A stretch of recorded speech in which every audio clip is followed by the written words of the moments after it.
मलिया के बागे दुल्हा चांदवा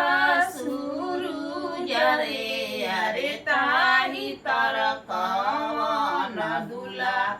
पलंग डासायो रे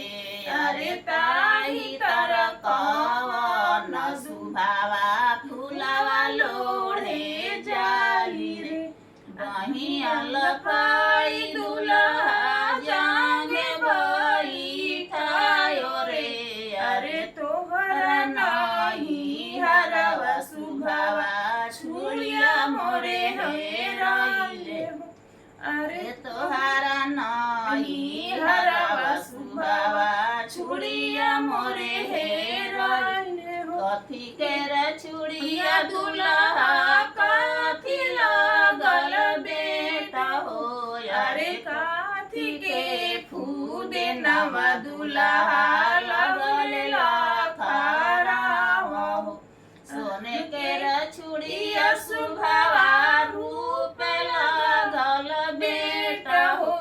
अरे रेशम फूदे नवा सुभावा लगल लाखारा हो लोहे के रछुड़िया दुल्हा लकड़ी के बेटा हो अरे चीर कुटु फूदे नवा दुल्हा लगले लाखारा हो झूठ तोहर बोलिया दुल्हा झूठ तोहर जवाब हो अरे झूठ तोहरो हउए दुल्हा कुल परिवार हो ऐसन दुल्हन यहाँ चाहतो ना रही रे अरे भरल सभा में दुल्हन दिहली जाला जवाब रे अरे